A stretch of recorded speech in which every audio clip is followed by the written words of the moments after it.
안녕하십니까. 대구 경북을 대표하는 시도 때도 없는 뉴스 승보입니다. 오늘의 G뉴스입니다.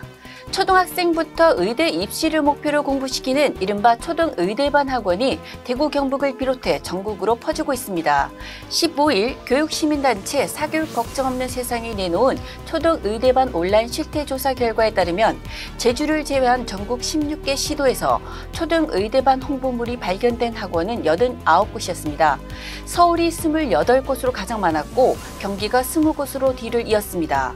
비수도권에서는 대구가 북구 5곳, 수성구 3곳, 달서구 2곳 등 10곳으로 가장 많았습니다. 경북은 포항에서 1곳이 발견됐습니다. 대구 간송미술관은 괴간전인 여세동보 세상함께 보배 삼아 국보보물특별전 온라인 예매를 16일 오전 10시부터 인터파크 티켓을 통해 진행합니다. 1인 최대 6매까지 예약할 수 있습니다. 이번 티켓 예매는 9월 3일부터 22일까지 3주간 관람분에 한해 진행합니다.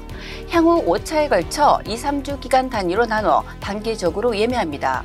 인터넷 예매를 통해 사전 예매를 못했을 경우 자녀 수량에 한해 당일 현장 판매도 합니다.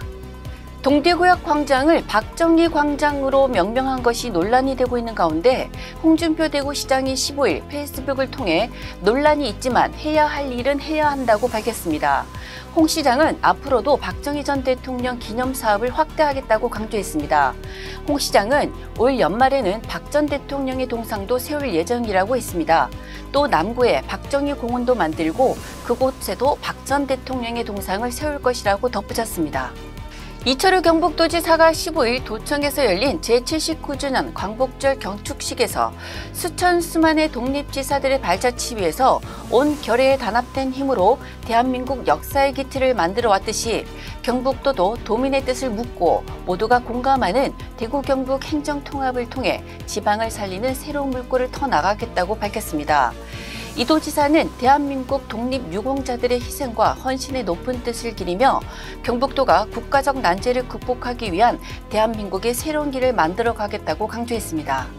경북이 최초 제안한 광역비자가 올 하반기에 도입될 전망입니다.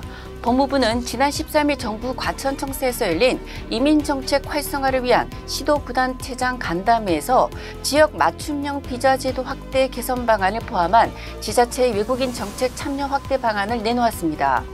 광역비자는 발급부터 지역 배분, 고용 인원 등 비자 사무를 지자체가 결정한다는 내용을 담고 있습니다.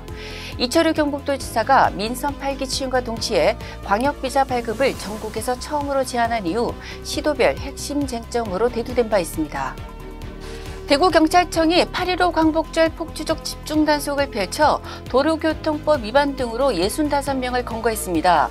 경찰 관계자는 이번 단속에서 폭주족들은 예전과 달리 소규모로 무리를 지어다니며 도로를 점거하지 않는 특징을 보였다며 체증된 영상을 바탕으로 폭주 행위에 가담한 피의자를 특정해 엄정 처벌할 방침이라고 말했습니다. 지금까지 8월 16일 금요일 영남일보 시도 때도 없는 뉴스였습니다. 다음 시간에 뵙겠습니다.